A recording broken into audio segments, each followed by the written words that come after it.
अच्छा लगा इस वजह से, क्योंकि कल हम दोबारा दुबई जा रहे हैं वापस, इस वजह से हम थोड़ा विज़िट करें इधर का, तो बहुत अच्छा लगा। और 100 रुपये उसने मेरे से वो ले लिया।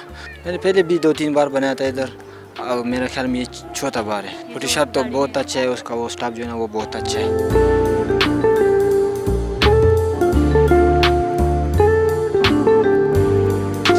क्योंकि हम यहाँ रोज़ हमारा काम है, आते हैं सैर के लिए फ़ोटो बनाते हैं, यादगार फ़ोटो होते हैं, फ़ोटो बनाती है अवाम, क्योंकि ये फ़ोटो ज़बरदस्त बनती है। क्योंकि हमारे पास रंगीन अब जो आ गए ना लैपटॉप और प्रिंटर है, ये ज़बरदस्त फ़ोटो बनता है, रंगीन फ़ोटो तैयार करके देते हैं। इसी तरह रिज़ल्ट अच्छा होता है, कहते हैं आपका रिज़ल्ट जब अच्छा होता है तो इसलिए अवाम दूसरी मरतबा भी तस्वीर बनाती हैं। रिज़ल्ट अच्छा ना हो तो अवाम फ़ोटो नहीं बनाती, क्योंकि आपको पता है आईफोन भी मोबाइल आए हुए हैं, वैसे रिज़ल्ट उनका भी अच्छा है। 5-6 साल हो गए हैं ये, वैसे हमारे साथ और भी गाड़ियाँ हैं, ये काफ़ी पुरानी हैं, 10-11 साल भी हो गई जी। फ़ायदा अल्हम्दुलिल्लाह रिज़्क़ लगा हुआ है।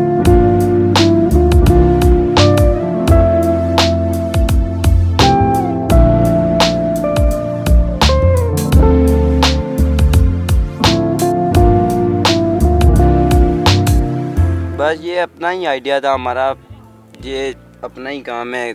हम सब बस गाड़ी देखी है पुरानी है, इसी तरह ये इसी काम की है, ये चलती तो है नहीं है, इसलिए इसमें प्रिंटर वगैरह ये लैपटॉप लगा लिया इधर, फ़ोटोग्राफी का काम। ये बैटरी लगी हुई है और बैटरी में हम चलाते हैं इसको। बस बैटरी रोज़ाना घर से चार्ज करके लाते हैं, और फिर खर्चा तो तकरीबन इस पे 1.5-2 लाख रुपये आ गया है। मान लिया बस दिन का शुक्र है, 1000-1500 रुपये दिन का हो ही जाता है। दिन में तो बहुत लोग आते हैं, काम चल जाता है। बस ये बस सीडीए वाले का काम है, ये लाइसेंस जिसका है वही काम कर सकता है, तो और तो कोई काम नहीं कर सकता। चक्कर बहुत लगाने पड़ते हैं, ये लाइसेंस बनाना पड़ता है। हाँ, थोड़ी बहुत सिफारिश वगैरह होनी चाहिए, इसलिए बस यही है कि वो लाइसेंस लेकर लाइसेंस बनता है तो फिर वो भी कर सकते हैं। लाइसेंस जिसका नहीं है वो तो नहीं कर सकते। इधर फैमिली वगैरह आती हैं, वो उनको पता है इनका लाइसेंस है, ये रीजनल काम करते हैं, इसलिए वो भी फ़ोटो शूट बना लेते हैं। हाँ बिल्कुल, उनको पता है इनके पास लाइसेंस है, फिर वो भी फ़ोटो बना लेते हैं। नहीं तो वैसे तो फैमिली फ़ोटो तो नहीं बनाते, फिर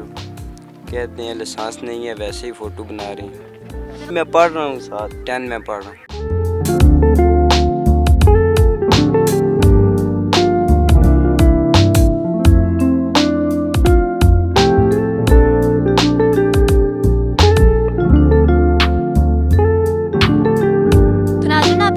स्टोरी, और ऐसे नौजवान जो है वो मुल्क का कीमती असासा होते हैं, जो कि पढ़ते भी हैं और साथ में इस तरह के जो है वो काम भी करते हैं। तो मेहनत में कोई शर्म नहीं है। आप जब भी आप जो है बेरोज़गार नौजवानों के लिए ये बहुत ज़रूरी है कि वो कहीं पे भी कोई भी अपना सेटअप कर सकते हैं। फ़िल वक्त के लिए इतना ही, और ऐसे लोगों की हौसला अफजाई करनी चाहिए। फ़िल वक्त के लिए इतना ही, और मुझे तो इजाज़त, अल्लाह हाफ़िज़।